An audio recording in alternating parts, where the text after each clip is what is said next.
Oh my goodness! I'm at Harvard!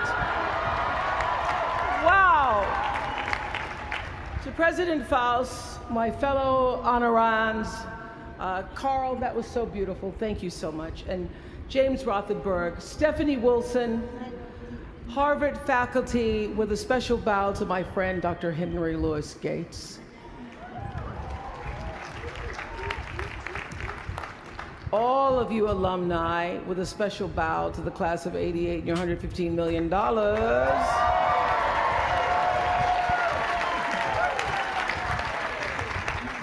And to you, members of the Harvard class of 2013. Hello. I thank you for allowing me to be a part of the conclusion of this chapter of your lives and the commencement of your next chapter. To say that I'm honored doesn't even begin to quantify the depth of gratitude that really accompanies an honorary doctorate from Harvard. Not too many little girls from rural Mississippi have made it all the way here to Cambridge, and I can tell you that I consider today, as I sat on the stage this morning getting teary for you all and then teary for myself, I consider today a defining milestone in a very long and a blessed journey. My one hope today is that I can be a source of some inspiration. I'm going to address my remarks to anybody who's ever felt inferior or felt disadvantaged, felt screwed by life. This is a speech for the quad.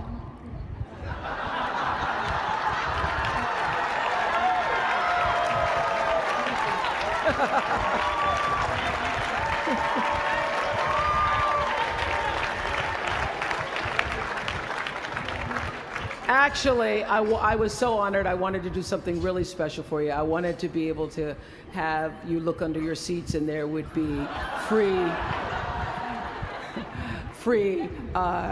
master and doctor degrees. But I see you got that covered already. I will be honest with you. I felt a lot of pressure over the past few weeks to come up with something that I could share with you that you hadn't heard before, because after all, y'all went to Harvard, I did not. But then I realized that you don't have to necessarily go to Harvard to have a driven, obsessive, type A personality, but it helps. And while I may not have graduated from here, I admit that my personality is about as Harvard as they come. You know, my television career began unexpectedly. As you heard this morning, I was in the Miss Fire Prevention contest. That was when I was 16 years old in Nashville, Tennessee, and you had the requirement of having to have red hair in order to win, up until the year that I entered. So they were doing the question and answer period, because I knew I wasn't going to win in the swimsuit competition. So during the question and answer period, the question came, "Why, young lady, what would you like to be when you grow up?" And by the time they got to me, all the good answers were gone. So I had seen Barbara Walters on the Today Show that morning, so I answered, "I would like to be a journalist. I would like to tell other people's stories in a way that makes a difference in their lives and the world." And as those words were coming out of my mouth, I went, "Whoa, this is pretty good. I would like to be a journalist. I want to make a difference." Well, I was on television by the time I was 19 years old. And in 1986, I launched my own television show with a relentless determination to succeed. At first, I was nervous about the competition, and then I became my own competition, raising the bar every year, pushing myself as hard as I knew. Sound familiar to anybody here? Eventually, we did make it to the top, and we stayed there for 25 years. The Oprah Winfrey Show was #1 in our time slot for 21 years, and I have to tell you, I became pretty comfortable with that level of success. But a few years ago, I decided, as you will at some point, that it was time to recalculate, find new territory, break new ground. So I ended the show and launched OWN, the Oprah Winfrey Network. The initials just worked out for me. So 1 year later, after launching OWN, nearly every media outlet had proclaimed that my new venture was a flop. Not just a flop, but a big, bold flop, they call it. I can still remember the day I opened up USA Today and read the headline, "Oprah not quite standing on her own." I mean, really, USA Today, now that's the nice newspaper. It really was, this time last year, the worst period in my professional life. I was stressed and I was frustrated, and quite frankly, I was embarrassed.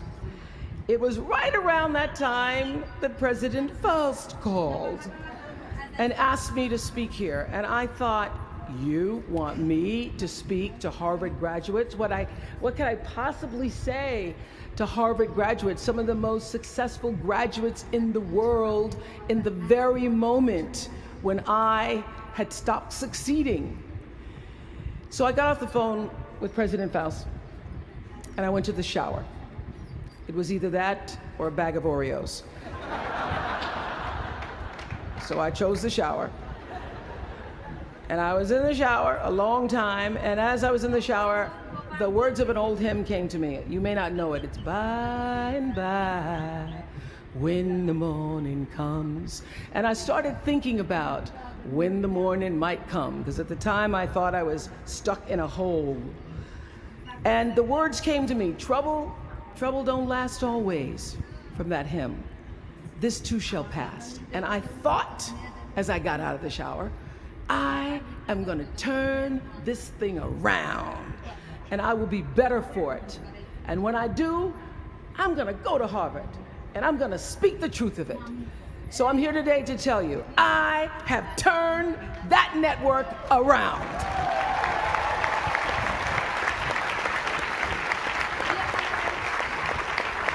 So, and when you're down in the hole, when that moment comes, it's really okay to feel bad for a little while. Give yourself time to mourn what you think you may have lost. But then, here's the key. Learn from every mistake, because every experience, encounter, and particularly your mistakes are there to teach you and force you into being more of who you are. And then figure out what is the next right move. And the key to life is to develop an internal, moral, emotional GPS that can tell you which way to go. Because now and forevermore, when you Google yourself, your search results will read Harvard 2013. And in a very competitive world, that really is a calling card, because I can tell you, as one who employs a lot of people, when I see Harvard, I sit up a little straight and say, where is he or she? Bring them in. It's an impressive calling card that could lead to even more impressive bullets in the years ahead. Lawyer, senator, CEO, scientists, physicists, winners of Nobel and Pulitzer Prizes, or late-night talk show host. But the challenge of life, I have found, is to build a resume that doesn't simply tell a story about what you want to be, but it's a story about who you want to be. It's a resume that doesn't just tell a story about what you want to accomplish, but why. A story that's not just a collection of titles and positions, but a story that's really about your purpose. Because when you inevitably stumble and find yourself stuck in a hole, that is the story that will get you out. What is your true calling? What is your dharma? What is your purpose? For me, that discovery came in 1994 when I interviewed a little girl who had decided to collect pocket change in order to help other people in need. She raised $1,000 all by herself, and I thought, well, if that little 9-year-old girl with a bucket and a big heart could do that, I wonder what I could do. So I asked for our viewers to take up their own change collection, and in 1 month, just from pennies and nickels and dimes, we raised more than $3 million that we used to send one student from every state in the United States to college. That was the beginning of the Angel Network. And so what I did was I simply asked our viewers, do what you can wherever you are, from wherever you sit in life. Give me your time or your talent, your money if you have it, and they did. Extend yourself in kindness to other human beings wherever you can. And together we built 55 schools in 12 different countries and restored nearly 300 homes that were devastated by Hurricanes Rita and Katrina. So the Angel Network, I've been on the air for a long time, but it was the Angel Network that actually focused my internal GPS. It helped me to decide that I wasn't just going to be on TV every day, but that the goal of my shows, my interviews, my business, my philanthropy, all of it, whatever ventures I might pursue, would be to make clear that what unites us is ultimately far more redeeming and compelling than anything that separates me. Because what had become clear to me, and I want you to know, it isn't always clear in the beginning, because as I said, I've been on television since I was 19 years old. But around 94, I got really clear. So don't expect the clarity to come all at once, to know your purpose right away. But what became clear to me was that I was here on earth to use television and not be used by it, to use television to illuminate the transcendent power of our better angels. So this Angel Network, it didn't just change the lives of those who were helped, but the lives of those who also did the helping. It reminded us that no matter who we are, or what we look like, or what we may believe, it is both possible and, more importantly, it becomes powerful to come together in common purpose and common effort. I saw something on the Bill Maher show recently that so reminded me of this point. It was an interview with David and Francine Wheeler. They lost their 7-year-old son, Ben, in the Sandy Hook tragedy. And even though gun safety legislation to strengthen background checks had just been voted down in Congress at the time that they were doing this interview, they talked about how they refused to be discouraged. Francine said this. She said, "Our hearts are broken, but our spirits are not. I'm going to tell them what it's like to find a conversation about change that is love, and I'm going to do that without fighting them." And then her husband David added this: "You simply cannot demonize or vilify someone who doesn't agree with you, because the minute you do that, your discussion is over, and we cannot do that any longer. The problem is too enormous. There has to be some way that this darkness can be banished with light." In our political system and in the media, we often see the reflection of a country that is polarized, that is paralyzed, and is self-interested. And yet, I know you know the truth. We all know that we are better than the cynicism and the pessimism that is regurgitated throughout Washington and the 24-hour cable news cycle. Not my channel, by the way. We understand that the vast majority of people in this country believe in stronger background checks because they realize that we can uphold the Second Amendment and also reduce the violence that is robbing us of our children. They don't have to be incompatible. And we understand that most Americans believe in a clear path to citizenship for the 12 million undocumented immigrants who reside in this country, because it's possible to both enforce our laws and at the same time embrace the words on the Statue of Liberty that have welcomed generations of huddled masses to our shores. We can do both.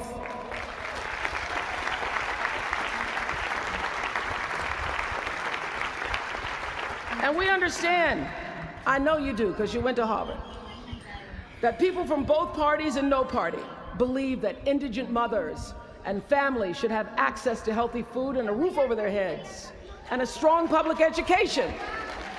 Because here in the richest nation on earth, we can afford a basic level of security and opportunity. So the question is, what are we going to do about it? Really, what are you going to do about it? Maybe you agree with these beliefs, maybe you don't. Maybe you care about these issues, or maybe there are other challenges that you, class of 2013, are passionate about. Maybe you want to make a difference by serving in government. Maybe you want to launch your own television show. Or maybe you simply want to collect some change. Your parents would appreciate that about now. The point is, your generation is charged with this task of breaking through what the body politic has thus far made impervious to change. Each of you has been blessed with this enormous opportunity of attending this prestigious school. You now have a chance to better your life, the lives of your neighbors, and also the life of our country. When you do that, let me tell you what I know for sure. That's when your story gets really good. Maya Angelou always says, when you learn, teach. When you get, give. That, my friends, is what gives your story purpose and meaning. So you all have the power in your own way to develop your own angel network. And in doing so, your class will be armed with more tools of influence and empowerment than any other generation in history. I did it in an analog world. I was blessed with a platform that at its height reached nearly 20 million viewers a day. Now here in a world of Twitter and Facebook and YouTube and Tumblr, you can reach billions in just seconds. You're the generation that rejected predictions about your detachment and your disengagement by showing up to vote in record numbers in 2008. And when the pundits said, they talked about you, they said you'd be too disappointed, you'd be too dejected to repeat that same kind of turnout in the 2012 election, and you proved them wrong by showing up in even greater numbers. That's who you are. This generation, your generation, I know, has developed a finely honed radar for BS. Can you say BS at Harvard? The spin and phoniness and artificial nastiness that saturates so much of our national debate. I know you all understand better than most that real progress requires an authentic way of being, honesty, and above all, empathy. I have to say that the single most important lesson I learned in 25 years talking every single day to people was that there's a common denominator in our human experience. Most of us, I tell you, we don't want to be divided. What we want, the common denominator that I found in every single interview, is we want to be validated. We want to be understood. I've done over 35,000 interviews in my career. And as soon as that camera shuts off, everyone always turns to me and inevitably in their own way asks this question: was that okay? I heard it from President Bush. I heard it from President Obama. I've heard it from heroes and from housewives. I've heard it from victims and perpetrators of crimes. I even heard it from Beyonce and all of her Beyonce-ness. She finishes performing, hands me the microphone and says, was that okay? Friends and family, yours, enemies, strangers, in every argument, In every encounter, every exchange, I will tell you, they all want to know one thing. Was that okay? Did you hear me? Do you see me? Did what I mean anything to you? And even though this is the college where Facebook was born, my hope is that you will try to go out and have more face-to-face conversations with people you may disagree with.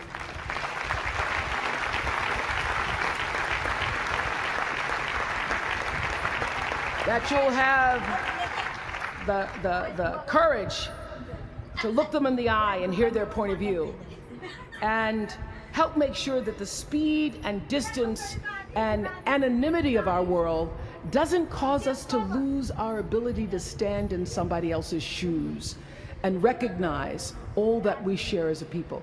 This is imperative for you as an individual and for our success as a nation.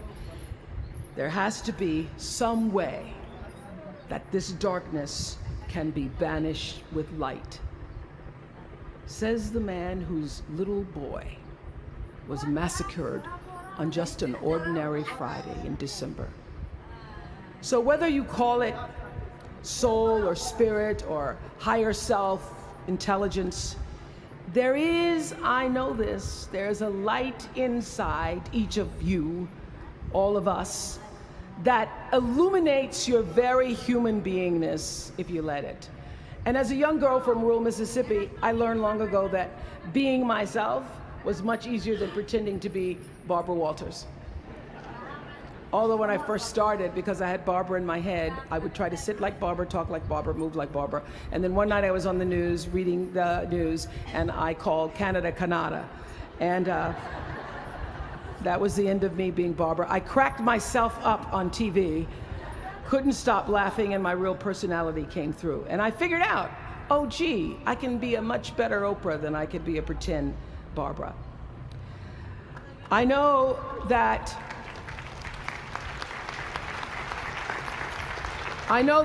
you all might have a little anxiety now and hesitation about leaving the comfort of college and putting those Harvard credentials to the test. But no matter what challenges or setbacks or disappointments you may encounter along the way, you will find true success and happiness if you have only one goal. There really is only one, and that is this: to fulfill the highest, most truthful expression of yourself as a human being. You want to max out your humanity by using your energy to lift yourself up, your family, and the people around you. Theologian Howard Thurman said it best. He said, don't ask yourself what the world needs. Ask yourself what makes you come alive, and then go do that. Because what the world needs is people who have come alive. The world needs people like Michael Stolzenberg from Fort Lauderdale. When Michael was just 8 years old, Michael nearly died from a bacterial infection that cost him both of his hands and both of his feet. And in an instant, this vibrant little boy became a quadruple amputee, and his life was changed forever. But in losing who he once was, Michael discovered who he wanted to be. He refused to sit in that wheelchair all day and feel sorry for himself. So with prosthetics, he learned to walk and run and play again. He joined his middle school lacrosse team. And last month, when he learned that so many victims of the Boston Marathon bombing would become new amputees, Michael decided to banish that darkness with light. Michael and his brother Harris created MikeysRun.com to raise $1 million for other amputees by the time Harris runs the 2014 Boston Marathon.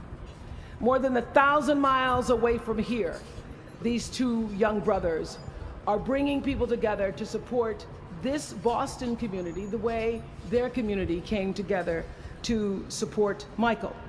And when this 13-year-old man was asked about his fellow amputees, he said this: first, they will be sad.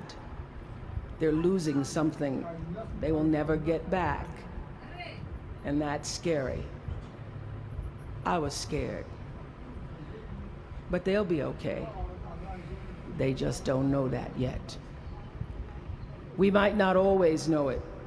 We might not always see it or hear it on the news or even feel it in our daily lives, but I have faith that no matter what, class of 2013, you will be okay. And you will make sure our country is okay. I have faith because of that 9-year-old girl who went out and collected the change.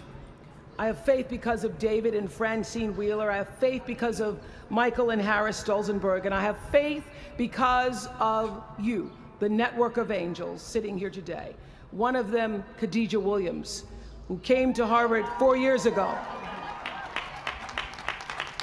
Khadijah had attended 12 schools in 12 years, living out of garbage bags amongst pimps and prostitutes and drug dealers, homeless, going into department stores, Walmart in the morning to bathe herself so that she wouldn't smell in front of her classmates.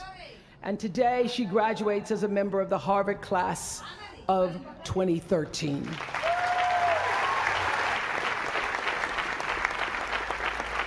From time to time, you may stumble, fall. You will for sure count on this. No doubt. You will have questions and you will have doubts about your path. But I know this, if you're willing to listen, to be guided by that still small voice that is the GPS within yourself, to find out what makes you come alive, you will be more than okay.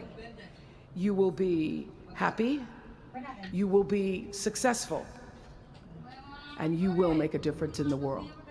Congratulations, class of 2013.